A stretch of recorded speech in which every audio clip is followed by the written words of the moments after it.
Dads, Lads and Kebabs. Sponsored by Ghostalware.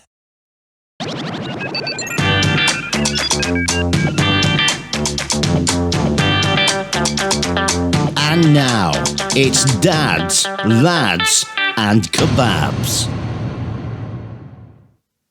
Boom! Welcome to another show of Dads, Lads and Kebabs. Good morning, good afternoon, good evening, wherever you are in the world or whatever time it is. Today, it's episode number 50. 50.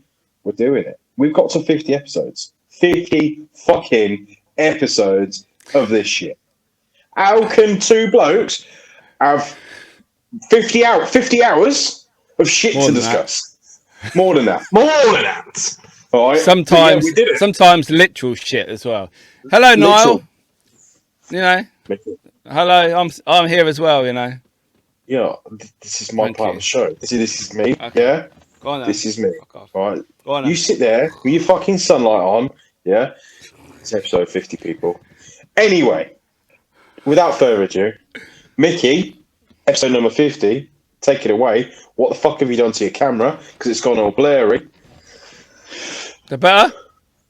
No. I'm better. That's it. Yeah, 50 episodes. I can't believe we got 50 episodes. 50 hours plus. Episodes. Talking shit, having some great guests on. And we thought we would bring one of our favourite guests back because we have unfinished business with him. So please welcome Nick Stepani. I mean, not Nick. What am I thinking, Nick? It's Ryan Griffiths. Woo!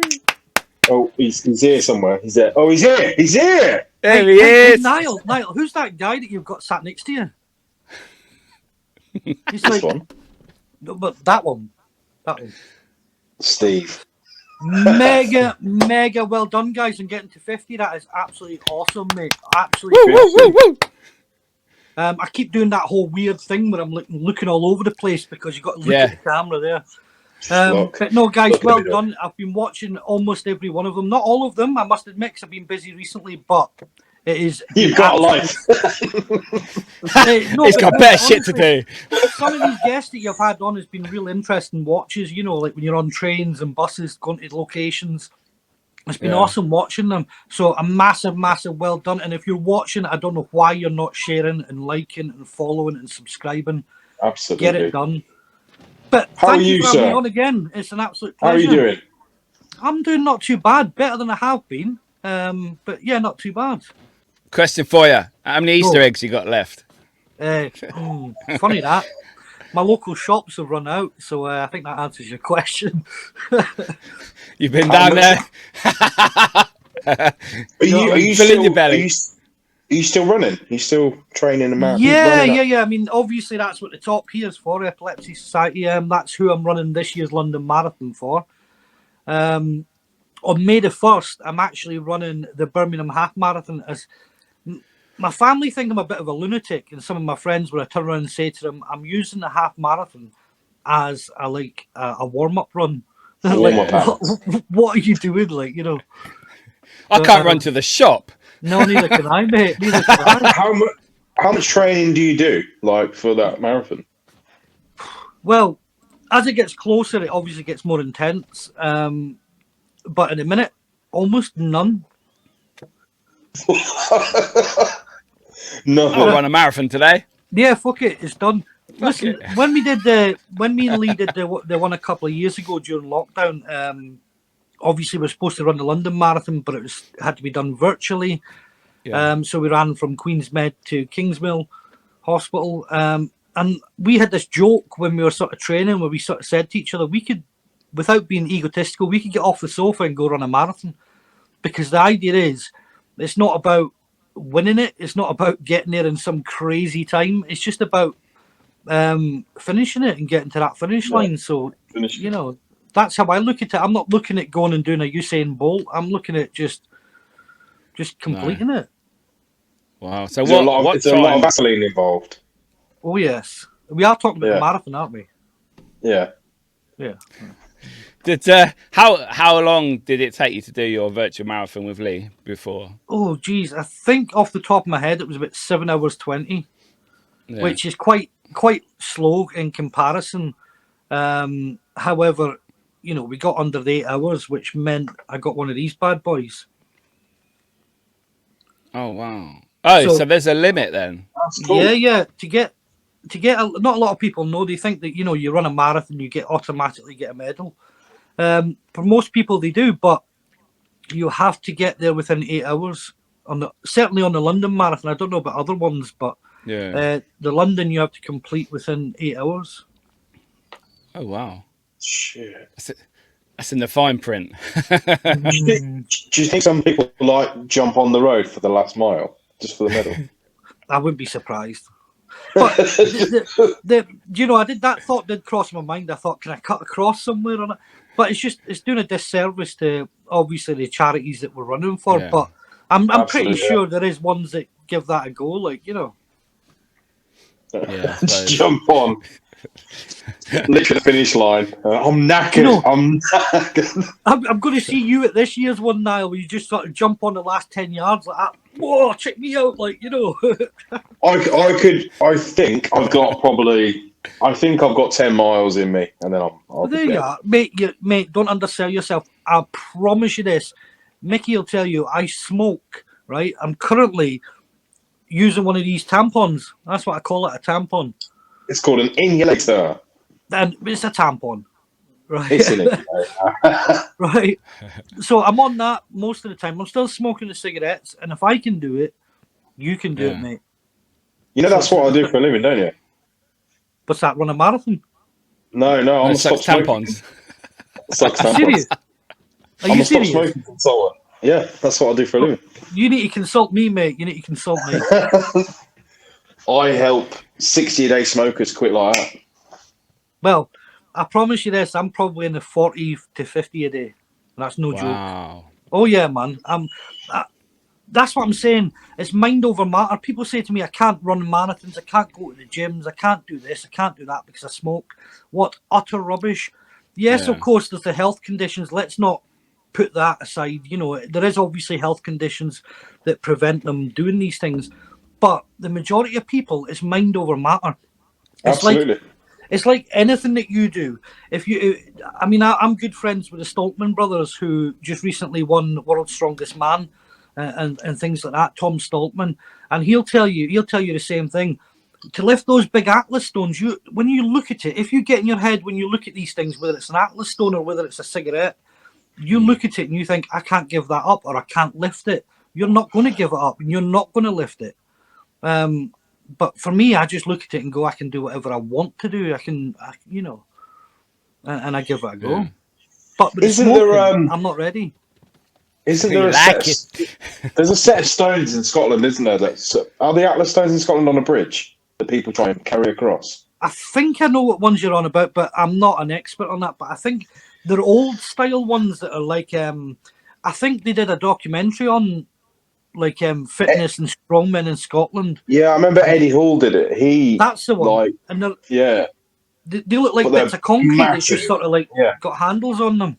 No, not strong man. for I take my hats off to him. Like Definitely.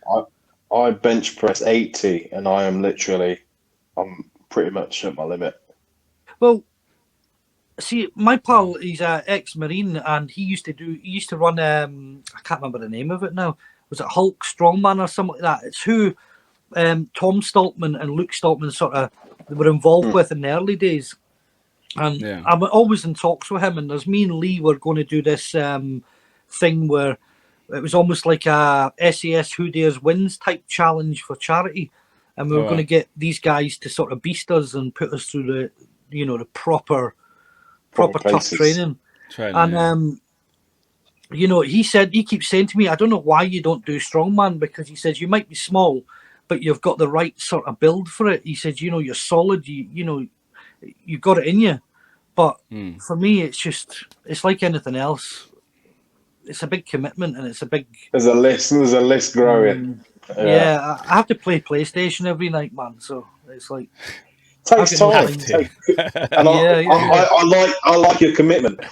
That's it, man. That's it. I'm a hell of a fucking prestige on Warzone, Tell me about me. I'm a fucking vet. I'm a veteran on Call of Duty. I tell you, I've got my own PTSD going on. I lost last night I was a nam. for about Yeah. for about an hour and a half, and then my fucking controller died. Yeah, I was a nam for an hour and a half. Then my controller died, and I was back to something. You know, Fucking mental. hell. So yeah, 50 episode number 50. We're here. We've done it. We've discussed countless things. So many things on this show. I think there's so many highlights of funny shit that we've even just ran. Because obviously, our famous new thing for me, Mickey, is to go off in a tangent. Everyone says about how much we drift off the beaten path, and now it's become a bit of a gimmick, if you like. And I mean, last week we were talking about shitting. I think talking about going for shits. Wouldn't surprise me. We started off talking about pencil crayons or something, and we ended up shitting in the woods, you know, and how to get your shit out. And it's like, what? How do we get that far? It's when I see your clips, when I see on, because obviously you've got the TikTok as well, where you put the clips up and stuff. And funny seeing bits. yeah, man, it's like some of the stuff I'm pissing myself, like, you know. Some of it's a bit risque putting on there, but fuck it. Yeah, who cares? Live life dangerously, man. Yeah, Exactly. I talk shit, literally. Exactly. I just think, do you know what? We've got this far as two blokes discussing the shit that comes into our mind. I think we're it's like two pissed blokes having a conversation, but we're not drunk. So our sober thoughts are definitely, you know, a drunk man's conversation, I think. I think you should be allowed to say whatever you want, you know, and do whatever you want. You both know the type of person I am. You know, I just say it how it is. And I think the way you guys put your podcasts across and your conversations and that, it's just fucking awesome. Who gives a shit if you go off talking about shitting in the woods or doing whatever, you know, playing PlayStation? Who cares? What it shows is you've got two guys who are very real and talking about everyday things as well as spooky stuff and other things. Yeah. There's been some funny times. Absolutely, like definitely been some strange ones as well. Well, we've had some strange, like especially with a couple of guests where I was like conversations, and I'm a bit like, "Whoa, shit, we can't discuss that." Yep. And then you somehow decided you were going to get me on for the second time. You must be mental. No, so you were quite tame, to be fair. Oh. You were quite tame. You were quite tame. But I'm grateful for everyone that's been on the show, just because, do you know what? This started as an idea of. I think I sent Mickey a message and said, "Look, I'm interested in doing a podcast. What do you think about it?" And literally, within 72 hours, you ran with it and sent me links to fucking Instagram, Facebook, and then the next week, because I didn't even have a mic or anything to start off. I had nothing. And I remember I filmed the first episode, I think, on my fucking laptop. My laptop was on fire by the end of it. And it's never been through that much action, apart from on a lonely night. And that was it. We just started from nowhere. And then, but I remember in the first few weeks, we were like, filming. And we were constantly. We're doing 3 a week, weren't we? Yeah, and now we're all fucking busy, all working and back to normal. And now we're fucking struggling to get an episode a week in. Yeah, I need to get my one back up and running on Facebook and stuff, because the thing is it did so well. I mean, I say it was doing well. I was getting some. I was on there, wasn't I? You were the very first. So you were his first. I've got ones. I've already got like about 12 that are sat there unedited, like, you know. So.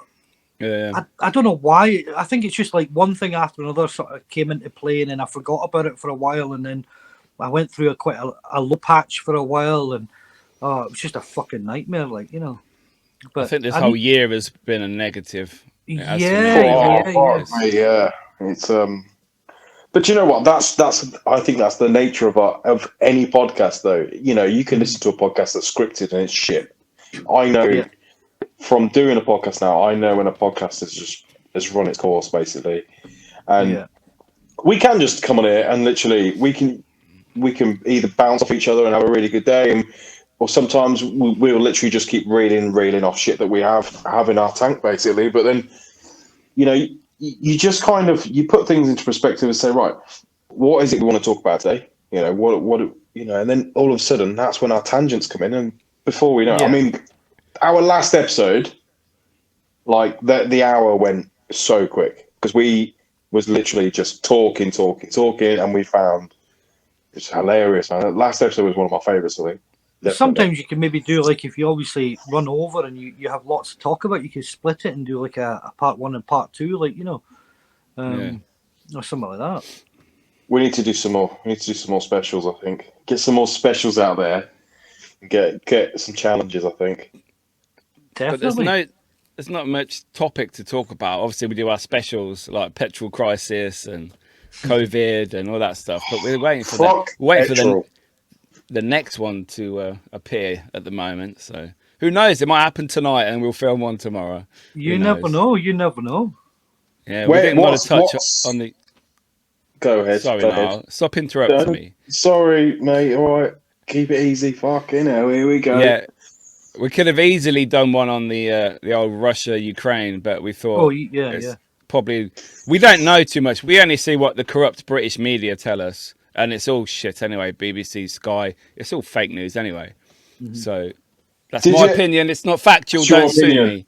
It's my opinion. Right? It's up to you. So we wouldn't be able to get the full story off, so we didn't bother with that one. But it is obviously in everyone's minds every day. But you only get to know what they want you to know. You know, they're only going to tell you what they want you to hear. Yeah. But that's my opinion.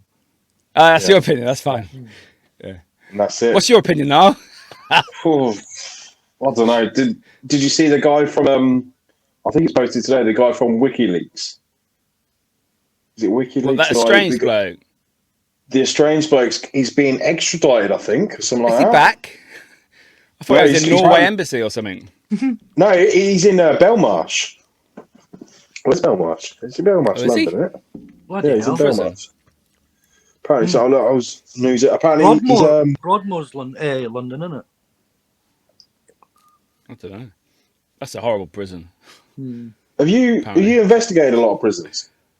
Myself? Yeah. Yeah, I've done. Well, I say I've not done like as many as what most people would have done because I know there's a lot down south that that people are investigating at the minute. But I've done like Jedburgh Jail and things like that, and I could talk about that place forevermore. It's just an unbelievable place for activity, and I thoroughly recommend it to anybody. But I'd love to. The one prison that everybody talks about is Alcatraz, and that's the one that, without a shadow, if Mickey or you guys or anybody said I'm going there tomorrow, I'll be saying you're fucking taking me with you. Like I'm not missing that. Like, but yeah, Alcatraz is the one for me. But it's quite. I've never done a prison. Have you not? No, I've done bombing jail with my family in the daytime. Mm-hmm. Never, and I've actually captured. I captured a spirit in a picture as well when I was standing there having a photo taken. There was someone standing behind me, and we were the last ones in the building. Wow. So see, there's something that's pretty intense, especially when you can account for people and think, well, who's that person? Like, you shouldn't be there. Yeah. But for me, it's kind of a little bit darker because I have a massive interest in like serial killers and unsolved crimes and mad shit like that, like crazy warp shit, like so what I've always wanted to do is to go to places like John Wayne Gacy, Ed Gein, then you've got in Britain you've got people like Myra Hindley and the what they called oh bloody hell, Cromwell Street, Rose and Fred West. Oh yeah, the West family. Yeah. Places like that are things that fascinate me. I want to be able to go and work on unsolved crimes. So things like prisons are like Christmas for me because I get to pick up on all that different energies. That is my Achilles heel, though. I think unsolved crime and serial killers. Every documentary that comes on, I am down that rabbit hole for 5 episodes in, and I'm like, how? Previous to this. We're watching on Netflix Conversations with a Killer, which is John Wayne Gacy. It's on Netflix. You want to check it out, man. It's proper proper weird stuff. Like it goes into, you hear like conversations with him about him talking about his different crimes and how he killed these people, and he's so blasé about it. He just doesn't give a shit. He said, yeah, well, I killed 30 odd people and I chucked a couple in a river and I buried some under my floor, and it's like it's nothing. And It's that fucking for dark, isn't me is like, how does one person? I'm sure there's a catalyst of different things, but how does one person's mindset get to the point where, never mind killing one person in a fit of rage, like if myself and you, Niall, or myself and you, Mickey, got into some sort of fight and one of us getting killed, but to kill 20 odd people or 30 odd people is just insane. And it's like, It's how weird, do you? isn't it? Yeah, and that fascinates me. Yeah. That, You yeah, ever for me. Go on, Mickey. fucking hell. Fuck's sake. Stop fucking interrupting me as the other Fucking people on the say it, fucking say show. it. Oh, Fucking take my turn. I put my hand up. Please, sir, can I speak? You cunt. Mickey, you have the Fucking- microphone now. Go ahead. I'm gonna fucking mute him. Yeah. Do you ever think that you would get involved with the police to solve crimes? Because you see it on these shows and that, but I don't know how actual real would they ever do that with people Well, to help. Well. funny you should point that one out. Many years ago, well, I say many years ago, it's about, I don't know, about 5 or 6 years ago now. The Mr. Famous Derek Acora got me on his radio show one day, and he's interviewed me and stuff, and he's just asking me, like you guys, I was just sort of chatting away and different things, and he says to me at the very end, he said, I don't normally do this, he said, but I've got a couple of things I would like to give to you from Spirit, like he's saying.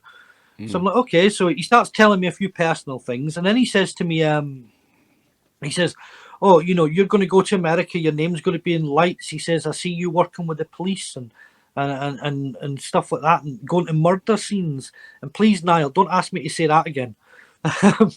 Murder. Murder. But, Calm down, Taggart.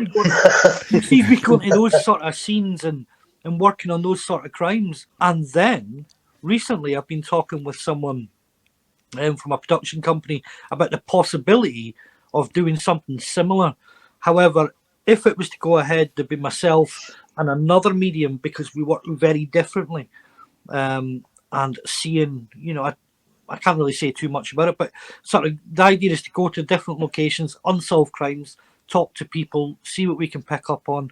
And I'm not saying it's going to be involved, because it's a very, very touchy subject, but one that I hope that I can eventually get my hands on, so to speak, is working on the Hindley case. I'd love to just give it a go and sort of see.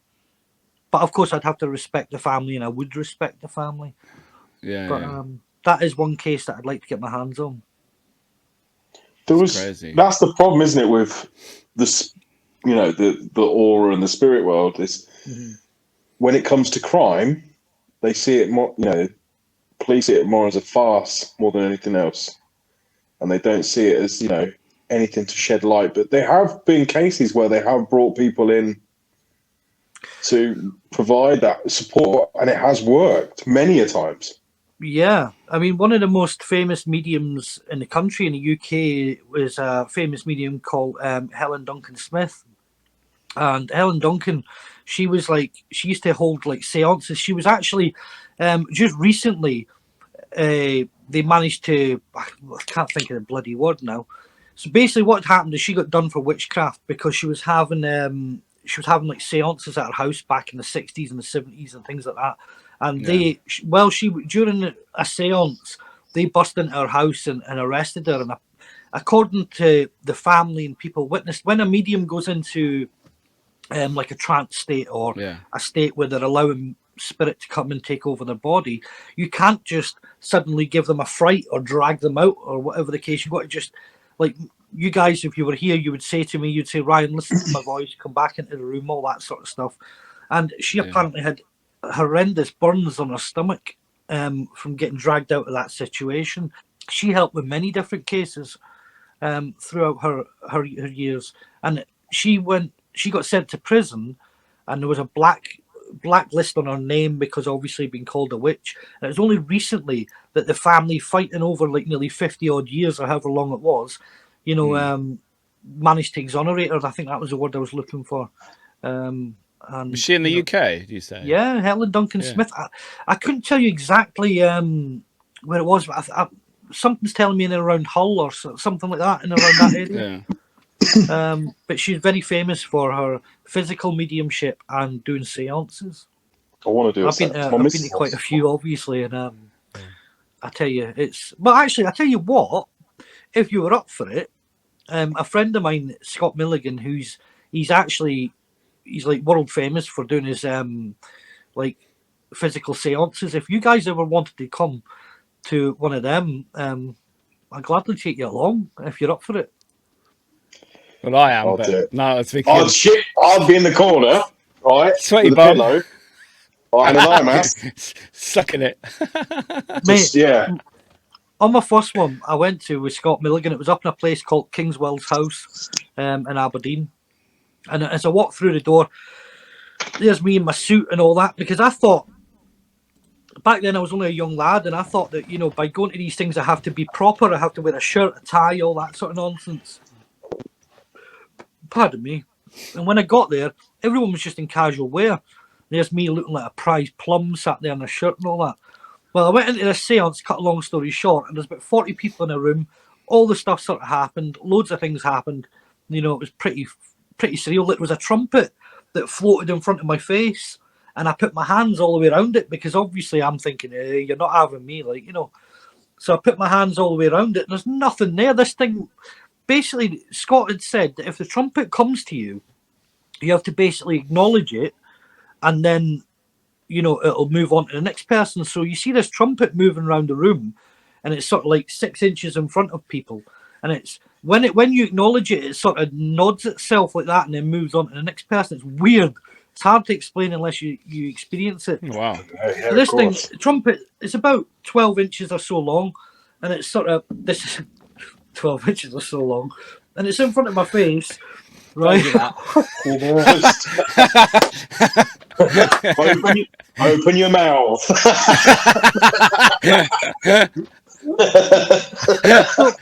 this thing.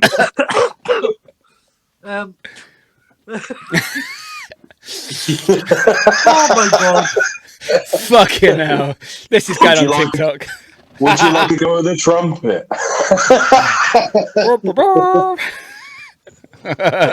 I acknowledged it. I'm going to get away from this one quick. So I put my hands around it. There's nothing supporting it. There's no strings. There's no stakes. I acknowledged it and it fucked off. When I went out the room afterwards, when I left the room, and you're talking about having a sweaty bum and all that, you know, going to these things, I left the room and I swear to God, my shirt was absolutely, it was almost see-through. It was that sweaty. Dripping in cum.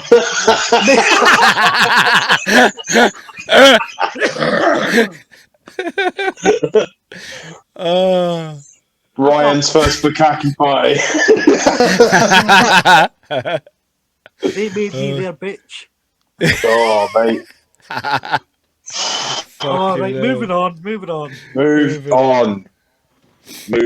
So this week we have a little trip, don't we? Not Niall, Ryan. We do, yes. This week, yes, we are off to London this week.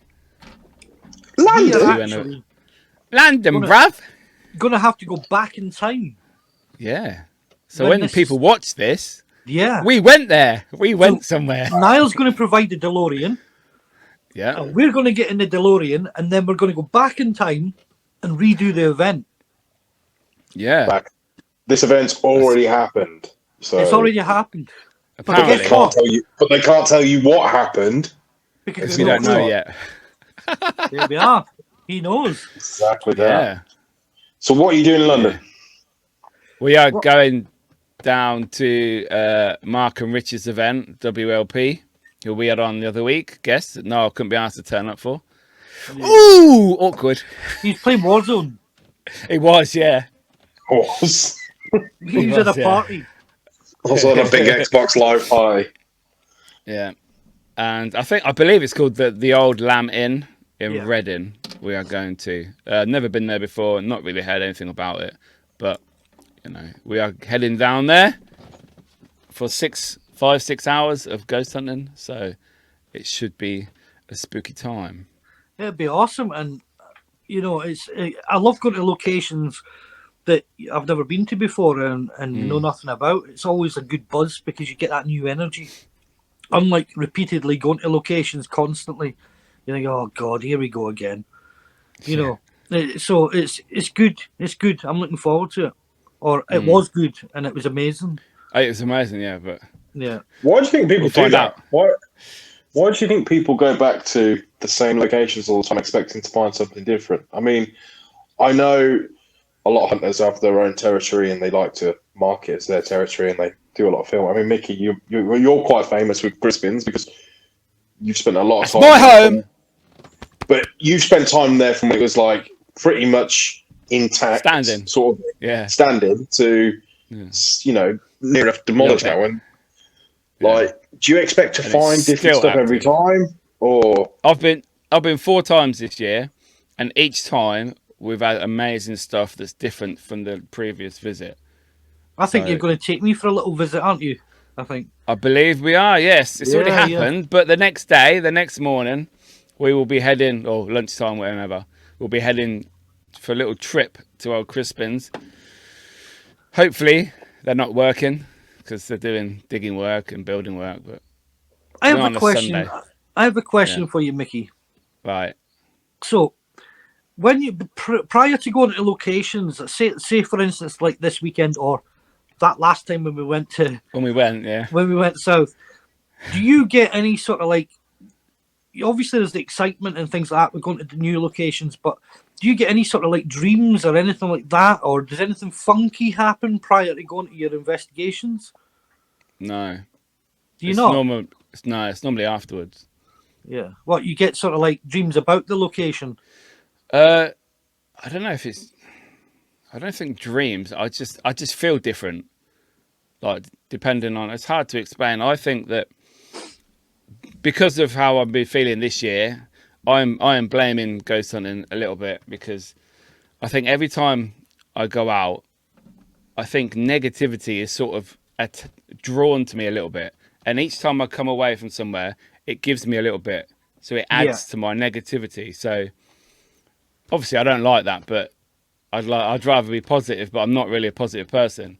So I think it sees me and it's like, oh, have a little bit when you go to the next one, because I've been so busy this year all over the country in Wales and that doing stuff. I think it's just adding to me all the time. I mean, I don't know. Is that sort of thing that can happen? Yeah, totally. We are like sponges as human beings. Energy attracts itself, whether negative or whether positive. It attracts itself. You can't have 2 balls of energy next to each other and them not sort of be naturally attracted.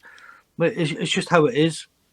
Yeah. So when you go into a location, you will pick up things, but different people deal with it differently. That's why I was asking the question. So you clearly, obviously, hang on to little bits of that negativity is sort of attracted to you, and I think I do so. too. Yeah, I thoroughly believe that I do. Like if I, like you just said, they're traveling all over the country. If I continuously do that for X length of time and have no sort of break, if you like, or no significant break, then it will start to affect me. But recently, I've been having these like horrendous nightmares, and it's not through watching like Gacy or anything like that, like we were talking about before. But it's like this weirdest thing ever, and I don't know. As a medium, I believe there's a connection, but I'm trying to work out where the connection is. I find it so easy to work with other people, but I find it so difficult to work with myself. But I've been having like possession dreams. So like dreams of where I'm involved in like an exorcism and there's a proper like bad exorcism case going on and I'm right in the center of it. And it's absolutely terrifying, and it's the same dream every time.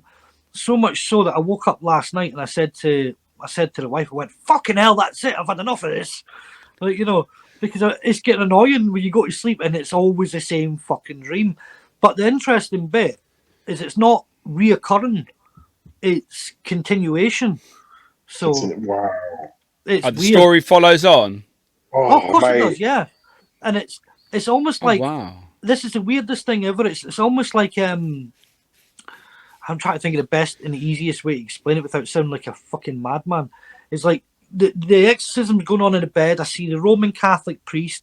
I see lots of different nuns and giving it all the laldy, like, and thou shalt Christ will compel you and all that nonsense, like, that's all going on. And there's me just loafing about in the background, just watching what's going on, right? You shall not pass. Yeah, just like, yeah, man, what's the crack? What's going on here, blood? Like, all that sort of stuff. But the weird bit which makes it fucking scary is nobody else in the room can see me except the demon, except the person who's obviously possessed. But they talk to me, so they'll look at me and they'll go, you can see me. Yeah, giving it all that shit, like pea soup and all that. Like, and they're saying, they're going, you can see me. They can't see you yet. They can't see That's you a message, that is. Mate, it's like, but the weird thing is when it goes like that and it says, they can't see you yet, that's the shit that it's saying to me. It's like fucking, it's mental stuff, like. What's mental? What's been in your diary lately? What have you done lately in terms of a lot? Investing a lot. Yeah, I'm like Mickey was just saying. I've been fucking. You. I mean, it's crazy. I've been all over the country. I've been. Recently, I've just not long filmed with. I don't know when this is going out, so. I've not long filmed with Jack Osborne, so that was pretty funky. Yeah. So I don't know. That. I've mixed with loads of different kinds of energy, different levels, but this is something else. It's almost like it's telling me something, but I can't work out what it is. Yeah. Do you not think maybe it's your psychosis basically saying, like, you've done too much? I thought that until on a couple of occasions I was coming down. When you come down my stairs, it's an old miner's what do you call them? Terraced house or whatever you call it. Tenement, not terraced. Fucking hell, I can't get my words out. The old miner's house. And as you come down the stairs, it's like a really narrow staircase. You get to the bottom, you turn straight into the kitchen. And to get to the bathroom, which is in the conservatory, well, not the conservatory extension, you got to walk across the kitchen. And your back, if you're walking to the toilet, your back is to the living room door, which is where I'm sitting now.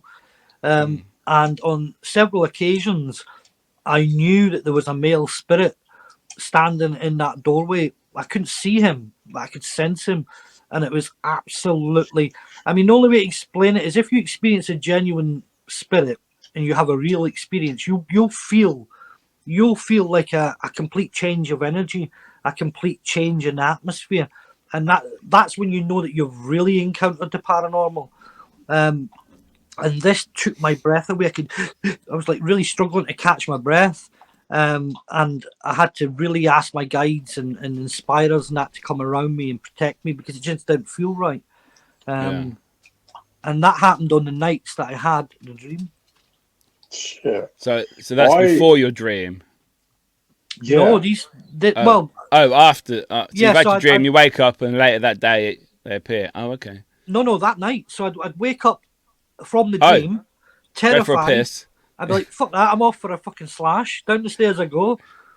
And there's this spirit that I can never ever get. I can never see him. Huh? Fuck, you better get yourself a bedpan, mate. Mate, fucking... Get a bottle. You better get a bottle. I'll get a big tube and piss out the window, like, Get one of those trumpets. Fuck You had a 12 inches. Do you know that... I've tried to do that many a times. I've tried to go back and find... What, piss in the bottle?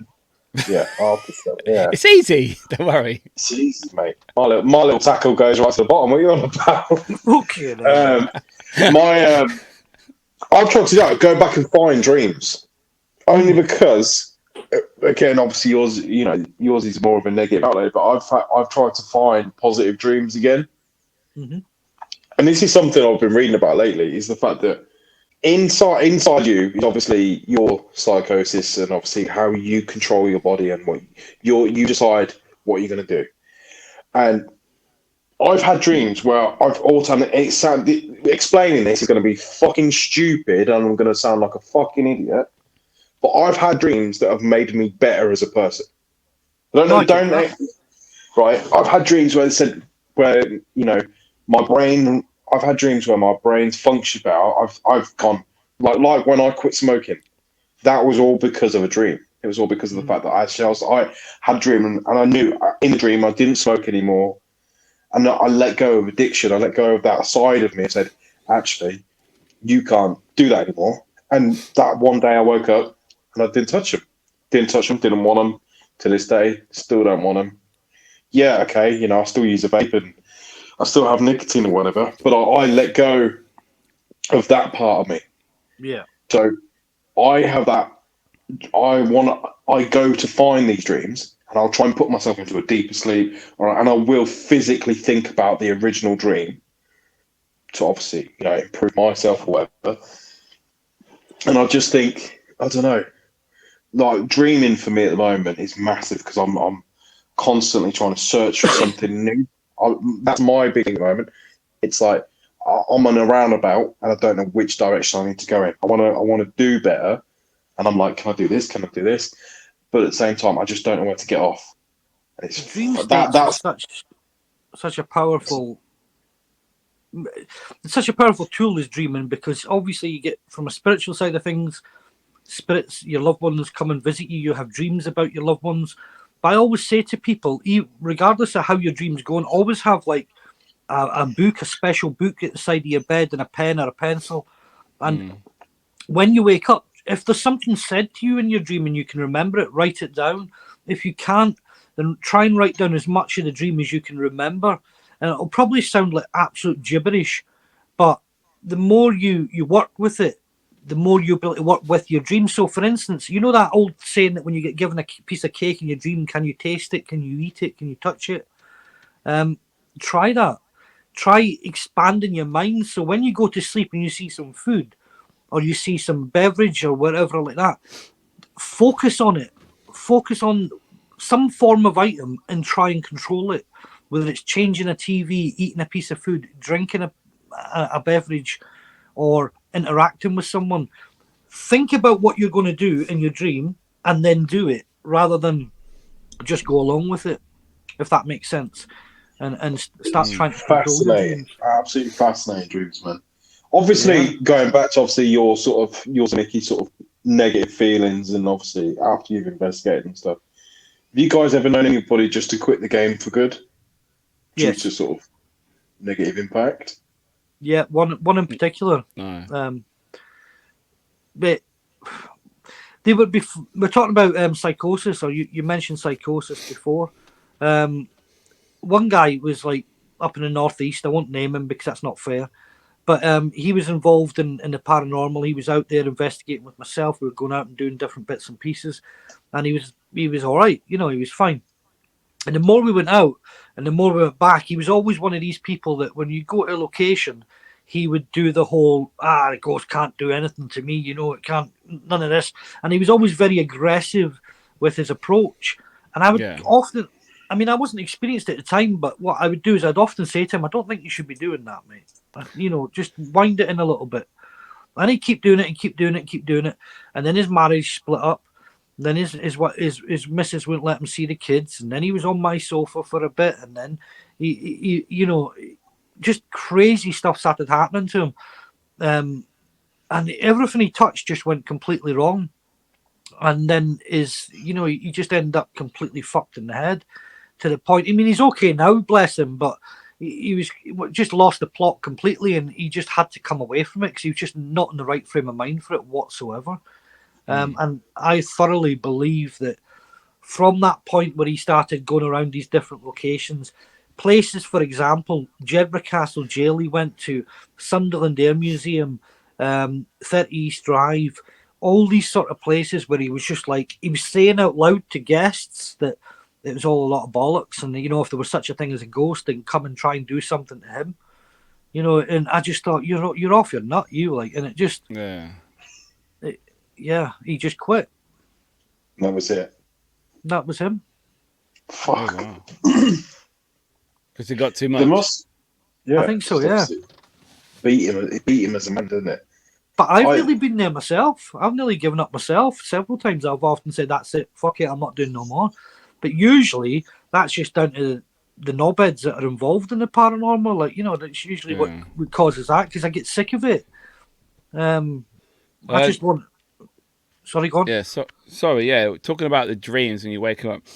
After I went to the Ram, beginning of the year, with UK Haunted and Daz, I had a dream the next day. Yeah, and I woke up in the middle of the night. I wrote it down. So, woke up after dreaming. I had been attacked by an evil spirit, and I knew it was coming, banging on another wall, asking for help. So basically, I was in a room. There was evil chasing me, and no one would answer to let me out. Wow. That was after I'd been to the Ram the next day when I was home. But you will get that as well. It's like I say with being a sponge, you will get certain spirit. Like, people talk about bringing things home with them and stuff. If you imagine you go into a location, especially one that... Bloody hell. Coffee. Excuse me. It's not COVID.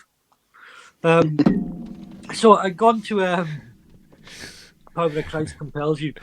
Yeah. I gone to when you go to locations like and it's never been really investigated before, then you can imagine the spirit there are like, woohoo, we got people here that can see us or can whatever. Yeah. So some of them won't want to. Maybe they've got something else they want to tell you. Maybe they've got something else they want to say, and they know that whether you admit it or not, Mickey or whatever, you know, they know that you can sense or you can feel or you can whatever. So they're pushing limits with that, and things like your dreams, they will come to you in your dream because they're not quite finished with you yet, you know. Well, I don't like the sound of my one then. or mine if that's the case. Yours is still going on. I think if you dabble in that if you in your world long enough, though, you're going to get something, right? You're not going to devil's door. Yeah, of course you will. Nothing's going to open it, isn't it? There must be, but then limitations is another thing. You know, do you guys have a limit? Do you have to things you wouldn't do? No, not really. No, I'm not in this. I'm not in this game personally to get to a point where I say no, I can't do that. I'm in it because I want to be that guy that goes, here, look what I've got. Look what we've discovered. Look what we can prove if we can. And different things like that. You know, I'm there to. I want to see what's going on. I don't want to wait when I pass away and then obviously get to see it for myself. I want to see it now. Yeah. I want to experience it. I want to shake that old saying where I want to shake a ghost's hand. You know, no, I can do that. My personal time, but I want to be able to do that where other people can see it happening. And so it's like when I went Crispin's with everybody the other month. And Rich was doing that ritual with the pig's blood in the cellar underground at Crispin's, and then Mark got that debris thrown in his face that left a mark, and that was like, oh my god, like they really conjured up some shit there, and that's something that a lot of people maybe shouldn't. Oh, that's a bit dodgy. Don't do that. But like you say, I'm there to experience stuff, not a PG version. Yes, exactly. So if you're going to do it properly. Do whatever happens. That's why I don't cleanse myself before or after, which I should do maybe because I'm getting a bit fucked up from it. But you can, you know, I don't know. I want to experience everything. I don't want any barriers up to stop things. That's it. And happening. It's funny because when certain groups and certain teams that go to locations, and as soon as something happens, they're all running away. It's like, what are you doing, man? And then it's like, you know, if something bad happens, well, they say bad. It's not actually bad, but when a table moves or a chair falls over or a door slams shut or whatever, it suddenly becomes a demon. Well, if it is a demon, let's fucking find out. Do you know what I mean? And the thing is if Mr. this exorcism thing that's going on with me and the dream with that and then the spirit, I'm sitting in the very room that has sensed that spirit, and I can assure you can hear my voice and hear my vibration, but don't be sitting in the fucking shadows giving it big balls. If you got something that you want to come and say to me, come and say it. That's what I'm here for. Don't be scaring the life out of me, because obviously when I don't know what's there, it's going to scare the shit out of me. Yeah. So what's that achieving? Nothing. So if you want to speak to me, if a ghost or wants to interact with me or whatever, then let's fucking get it on. Let's sort it out. Let's You know, dance. that's it, man.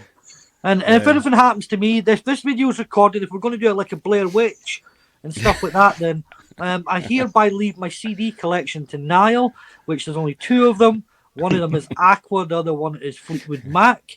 And for Mickey, I leave every single piece of paranormal equipment that I have in my house. Yeah. And delete my browser history. Niall, And hide my phone. I don't think midgets do Germany is a good thing. Can I say that? Yeah, you can say midget. Yeah. It's fine. I've said it before. We can say midge. We can say about the midge. But yeah, no. Fuck.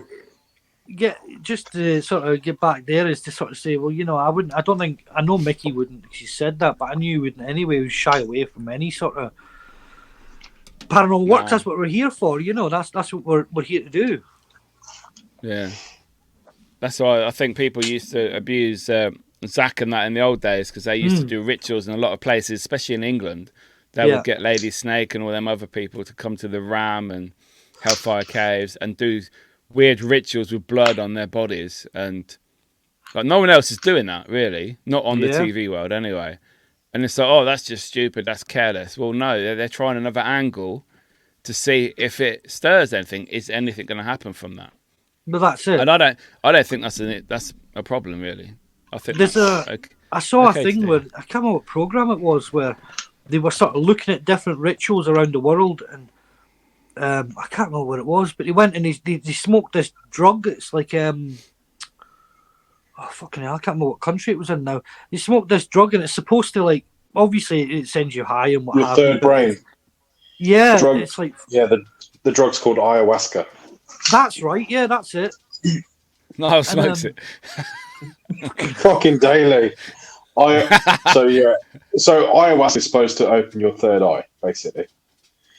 And basically, it will, like I was saying about dreams, this hallucinogenic drug, and basically when they take it, it's in a calming environment where it's not like you just go and smoke a spliff and you're in a field or whatever.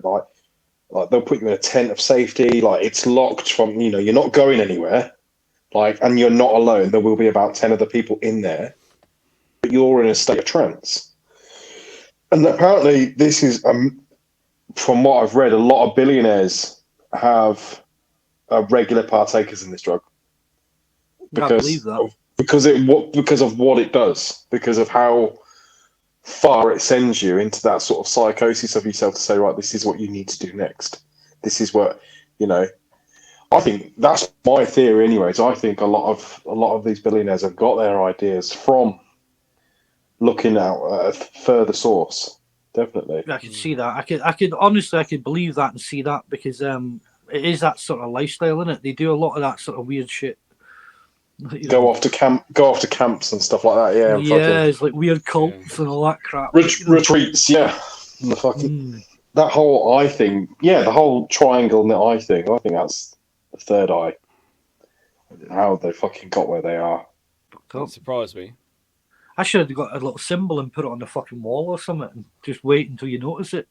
That's what they do in it. They put that. It's like the little eye symbol. They put the Illuminati in it. They put it everywhere. Illuminati, yeah. That as a whole thing, that fascinates me, that stuff. About the whole lists of celebrities and stuff, and about people trying to expose them. There was a thing about Elon Musk, like Tom Hanks and his family, and good shout. There's a lot. That fascinates me. That's Jimmy Savile. Yeah. Right. So now we're getting on to discussion. Right. Episode 1 of that, I was a bit like, wow, this is. I haven't seen that yet. Okay, so no, I won't give you anything. I won't give you anything away. But what I'm saying is, I just want to know how a man went from being a nobody to being more powerful than the royals. Yes. And that's not an exaggeration. They were going to him for advice. But what you have to remember, though, Niall, is it was at an era where it wasn't actually that hard to be famous.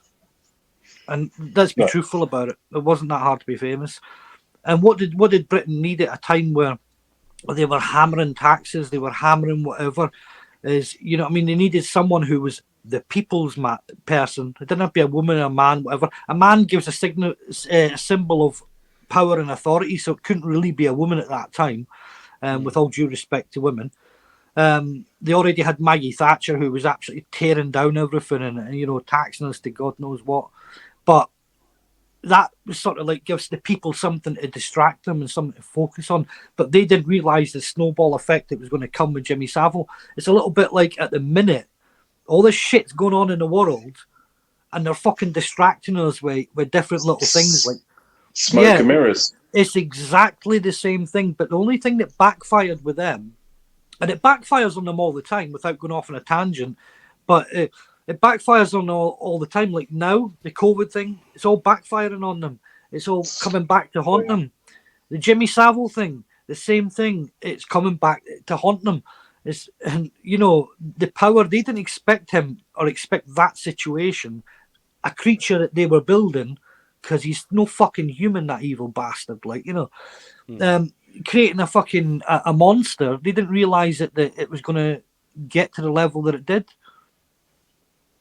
It's that for me, that documentary, like, was the scariest thing I've ever seen, because of the power of one person, of how overnight, and it was literally overnight, he went from literally, because he didn't know what he wanted to do, he was doing like introductions to shows and all that sort of stuff, and then just literally blew up. I don't want to ruin it for Mickey, but you know what got me the most was the little comments that come throughout the documentary. Yeah, so it's things like it's, you know what I'm on about, don't you? I'll be in court next Thursday. Yeah, and it's little quirky comments. You're like, what the fuck did he just say? And the picture he showed, like, obviously in Stoke Mandeville Hospital. Yeah. He basically, the cameras are on this. Oh, the woman. On a woman, girl in a, let's say, vegetated state.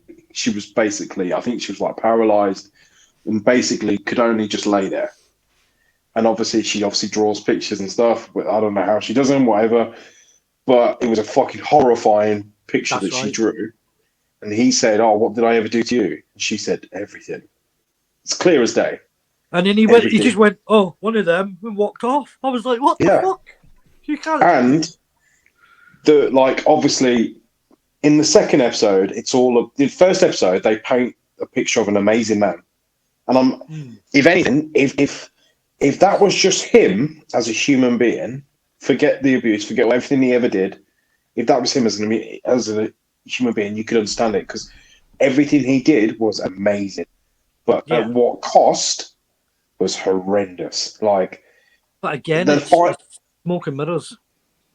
The final clip, right? Because obviously, all the accusations were coming about girls saying about, and in detail, like each girl would say the same thing of what happened to them, never met. And then on the final clip was a picture of him at like Top of the Pops, right? And he was physically abusing a girl on camera, and she was trying to get away from him. And like, they're filming it. They are filming it and laughing like it's normal. Yeah. And it's like, what went on? What happened for people to think this was all right? That's fine. But you know what happened? As I said, they started with something, they built it, and then they played along with it, got involved in his daft little parties, his naughty stuff with the kids and all that sort of shit. All of a sudden, it was so big that they realised, shit, we've created a monster who knows all our dirty secrets. We can't do fucking anything to him, because if we do anything to him, he's going to fucking tell everybody all about us, and it's going to point all the cameras in our direction, which we don't want. And as I say, what started from an idea to try and just keep Britain up and upbeat and keep them going and all that through the difficult times that they were going through, with mines closing and different things like that, all of a sudden it grew into something that was out of their control. And that's, although not to that severity, it's still, that's what's happening now. You know, there's different things happening in the world that they're trying to distract you from. Where did COVID go, by the way? Exactly. Yeah, they got Not bored. that, not that I'm saying that COVID wasn't real. I'm not saying that. What I'm saying is, how did we You see- suddenly go from something that was mutating to having? Well, that's it. Where is it? Why are we not hearing about it? And Yeah. this is for me now. I think as you get older, you realise more of what's real and what's not. I'm hearing. I mean, last night, no, night before, there was supposedly 1,200 missile attacks in Ukraine. On fact, not seen a single thing, nothing. Yeah. I was told about it because I listened to it. It was on the news. Haven't seen anything about all these missile attacks. There's no video footage. To go full Didn't happen circle. Was that Mickey? If it's not documented anywhere or you haven't seen it, it's not filmed. Didn't happen. That's it. And the Oh, thing You is, got to live your life. it's all going full circle with the whole, like I said about putting on the wall, the third eye and the fucking triangle and Illuminati and all that bollocks. Yeah. There's something going on that you could dig down that rabbit hole forevermore, like, and you could make it more interesting and what have you. But there will be a link there everywhere. Of course there is. Of course there is. I mean, fuck me, man. That's been going on hundreds of years. You know, that's the worst thing about conspiracy is the fact that there's not an answer. One of the biggest conspiracies in the world, There isn't an answer. exactly, is that there is no answer. It's conspiracy. But one of them was the Egyptians and the pyramids and The all that pyramids. shit. Aliens. Fuck me. Aliens. No, they were saying about. Oh, in fact, fuck me. I watched a documentary about this a couple of days ago, and it was just basically a simple: how were they made? How were they made? And from Aliens. what I was, and they were saying that each stone is precision, laser cut stone. Laser cut. Yeah. Like, but it could be. no, it could. Like, you're not getting right. I'm not being funny. Hammer and a chisel ain't gonna fucking give you a smooth flat stone. Here's the thing for you that'll fucking, the biggest one of the lot that fucking gets me every time, and I could go on a rant forever, but I promise, Mickey, I'm not going to rant. I'm going to keep it short and sweet. Jesus, right? The great guy with the beard and the Nike that he wears, like, right? Him. Now you're talking He about. was black, not white. Well, Carry on. Well, no, It's fucking Egyptian. that's it. But here's the thing, right? What's that Here's about? the thing. He walked across water, didn't he? Apparently. But, You see that documentary about the Red Sea? No. What was that? You not The seen salt? Yeah, the salt. And you see how when you lie on the water, Oh yeah, Right. you float. you Yeah. fucking float. Yeah. The Black Sea as well. Same. Did you notice something about all the pictures that depict Jesus? No. He's not a big lad, is he? He's quite skinny and he's like a Oh, he's fucking light. beanpole. Yeah. So who's to say, and it's just a theory, but who's to say that where he walked across the water was at the Red Sea in that sort of area, Yeah. right? Who's to say that he didn't just walk across the fucking, like, probably about 10 feet of water or something like that, and fucking, or even 6 foot of water in length? Technically, he still did it. Yeah. He technically still did it. Conspiracy, though, right? Now, bear in mind, we're talking about a time when these people, like, I mean, Jesus, I don't know. I mean, you probably think the next town over was a different fucking planet or something like that. You know what I mean? It was like Monty Python type days, isn't it? It's like fucking Life of Brian job. It's, yeah. Fucking, it There's didn't so take much many, to convince though. these people that something weird was happening. It doesn't take as much. It doesn't take much to do that now to people. Yeah. Like, from world global pandemic to fucking World War III to, do you know what I mean? And do you know what the power of screen does to be like? Bearing in mind, right, so we've got a global pandemic, we've got a world war kicking off, right? One celebrity slaps another celebrity, and you have a 72-hour window to clear everything. Exactly. Yeah. And drag the life out of it. Look at Johnny Depp. Look at Will Smith. Look at all that. It's the distractions. Yeah, that's on the news now. Nothing to do with Ukraine. Yeah. Just post, and it's like.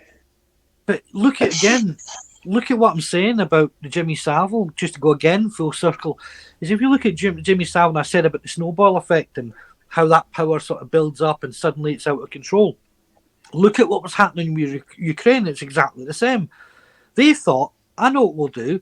There's all this shit going off over there. What we'll do is we'll get the people on side and make it feel really lovely and cozy. What about Bosnia?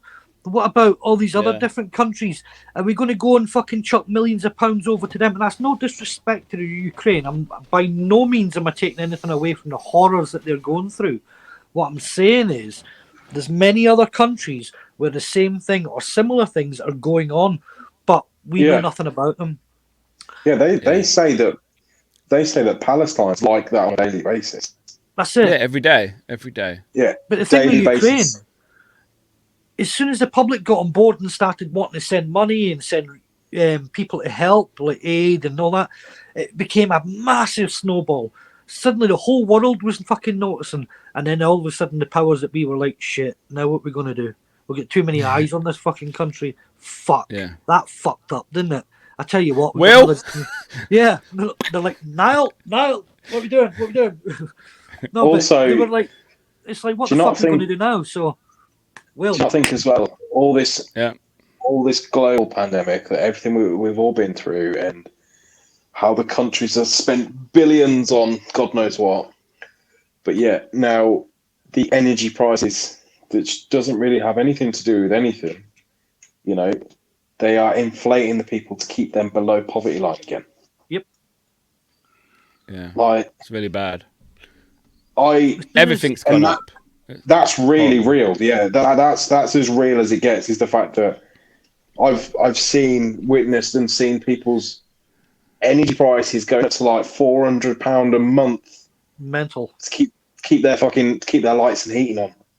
But and the daft. I mean, I don't understand how the powers that be can be that fickle, because as I say, Jimmy Savile, Ukraine, energy prices, stuff like that. Are they simple or what? I mean, are they not right? I don't understand the logic, because do they not see in the positions that they're in? Surely they're of a higher intelligence, or certainly of a higher understanding of the goings on in the world, which is why they are leaders. But do they not realise that at some point, the guys from fucking Yorkshire who have been fucking slogging their guts out in the taxi fucking job, or whatever the case may be, or wherever they are in the country working their asses off for fucking to pay extortionate energy bills, are not going to revolt at some point? They're just going to stop. Do they not think about these things? Something's going to happen. The big thing, the good thing, a financial crash is good for the people at the top, right? Mm. And I know everybody says about the people at the bottom make their money for the people at the top. But the people at the top are not going to suffer with any financial problems. But the people at the bottom, it'll crash. Yeah. And a crash, I think my theory is a crash is like a reset button. A crash is like a debt sort of consolidation where they write off your debt. You know, and it will reset everything. And but it will why? put the people why not? Why not? So, you know, it's the old playground trick, isn't it? You know, make yourself feel bigger by making someone else look small. That's it. Whenever something drastic like that happens, where rising energy, all this, I came up with a stupid one the other day. Well, it wasn't stupid. It was just a theory that I had, was, you know, all these energy prices rises, all these different other hikes. Is it because they're preparing us for a world war? Is it a case of they're saying, right, what we're going to do is we're going to fuck these guys over, make them pay extra, like, you know, back in World War II where they took all the metal and made it into helmets and different things like that. Well, it's not going to be like that anymore. They need the money, don't they? So they need the money. And is it a case of let's fucking pillage all the money off of the general public and raise all their prices, and then 3 years later we're going to then announce that we're going to World War III? And the best way to do that is to get us where we are most now. Technology advanced. We rely on electricity and fuel to function. Literally, to function financially, we rely on technology 100%. I mean, but with the way that the public are now, where they're becoming more aware of cryptocurrencies, about different pieces of software and different people are getting cleverer and more smarter to what's going on. So if they announced that there was a world war now, people go, fuck off. We're not coming and fighting for your country. We're not going to come and do that. Get to fuck, you know. But if they put us in a position where we don't have any fucking choice and Anything left, and make it look like that we have to fight that war, that we have to go and do that, that it's better for us, then all of a sudden they've got millions of people that want to sign up and go and fight in their war. Oh, but then don't you think that the World War III, if it ever happens, won't be about guns and bombs? It will be cyber. It will be turning off all your electric or your gas, your water supply, because that fucks everything. You turn electric off for a day, you're fucked. You can't charge your phone. You can't do your gas, electric. You can't do nothing. Can't watch telly. Do you know how fucking damaging that will be? The markets crash, banks crash. That thing on Facebook. Fucking 15 to fucking 20-year-olds will be at social suicide. I swear to God, right? I phoned up Virgin Media and said, look, I need to change the direct debit to another day and all that bollocks. I put it on like the first of the month rather than the last of the month, all that sort of shit. And they fucked up. So there was like 3 days where I didn't have internet. And I thought, okay, that's no problem. We'll get it all sorted and that. And then the daughter, as soon as the fucking internet went out, bosh, she's out of her fucking room. She's giving it big balls, isn't she? She's like, stomping around the house. I'm like, what's up with you? She's like, I've got no internet. I'm like, fucking hell. Go out. Go do something. Fuck's sake. Yeah. And that's it though, isn't it? That's what happens. But that's the thing, in our world now, you switch us off and yet 90%, 99% of this population, their voice will stop. Because you turn people off, no one cares. That's right. And the thing is I actually want... I'm very conscious about trying not to rant on this one. But it takes me back to like the paranormal and going back to my childhood and different things like that. It's like, you get all these people that want to bang on about, when we talk about teenagers coming out the room and the internet going off, we didn't have that problem when we were kids because we were outside playing and getting muddy and playing soldiers and all that. Then the people in the paranormal, they bang on about how amazing they are. Like, Mickey, you've had many opportunities where you've been on TV and different things. I've had the same, and other people, but it means nothing.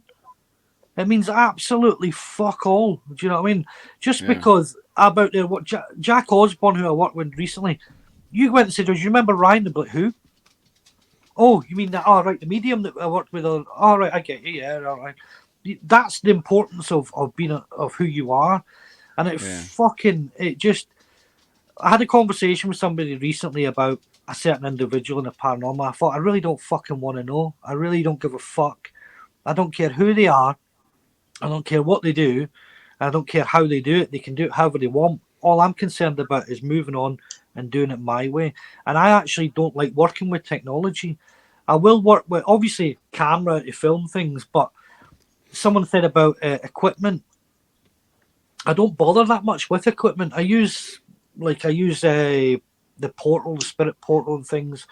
But that's it. I'd rather go into a location and see what I experience and what the people with me experience as individuals and forgetting the technology.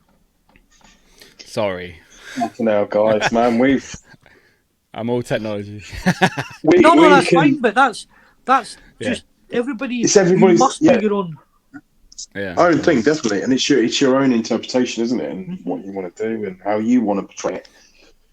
But on that note, guys, fuck me. Yeah, it's mental. We could go. We could literally go. Do you know? Do you know what I was 4 hours? For? I was prepared for it. I thought I'm going to give Niall a big rundown of what it was like for me to grow up and all this sort of stuff. And I thought I never even it's mental. Like you said at the beginning about how. It's like 1 minute you're speaking about something and then bosh, we're away. Fucking hell, we're talking about conspiracies. Exactly. And that's literally how it blows every time. Every time you can go off and... Do you know, I just hope this portrays as well as it does for us, for the listeners, that people are like...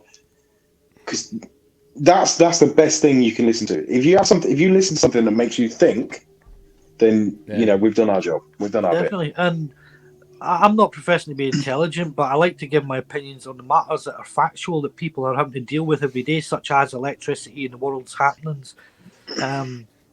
It's only ever opinions, isn't it, Mickey? It is. Yeah. It's just opinions. All Just it is. opinions, It's yeah. opinions. Not fact. Ooh, we need a part 3 though. We'll Yeah, have to do- because I we think have we'll so, to do. so We'll much have to do. more to talk about that we couldn't get into this episode. Like, I think So- probably we'll split this into 2 and do another part. For 50. well, yeah, we'll do 50. We'll get Ryan on again. Yeah, we'll do episode 50 and episode 50.0, something like that. Like I have Okay. the Viking 2.0 on TikTok. Yeah, do that. A little plug there. Yeah, oh shit, yeah, I didn't even think of that. Famous TikTok over it. Do I have TikTok, by the way? Yeah, that's all good. Good. So, guys, episode 50 of Dads, Lads and Kebabs, joined today by Ryan. Thank you for coming on the show again. You're welcome. Fuck me, man. We Thank can you. go. We can go on. I want to and keep on. talking. I got a big fucking list still. That's for part 3 Yeah, man. when we get him on again. 75 episode. Fucking mental. Everybody, thanks for joining us for 50 episodes. Hopefully to another 50 more and a 50 more after that. And Yeah. hopefully we keep entertaining you from home or wherever you're listening. And just thank you very much, really, for whoever supports us and listens to us and downloads our shitty podcast that we go off on tangents on. Subscribe. Yeah. Subscribe, Number 1 podcast like, in the UK. Share. Number 1. Play with her bell. Play with her bell Yeah. so you get notifications. Or trumpet, Ding, ding, ding. if you're Ryan. Or your Flick trumpet, the yeah. bell. Flick the bell. Flick the bell and play with the trumpet. Flick the bell and play with the trumpet. Wait. Flick the bell, play with the trumpet, get splashed with sweat in the face. That's how you end the show. That's how you end the show. On that bombshell, everybody, thanks for joining. It was. Episode 50. Deuces. Today, guys. Oh, dear. The Dads, Lads and Kebabs podcast is available to listen and download on Spotify, Apple Podcasts, Amazon Music, Podbean, and all other podcast platforms.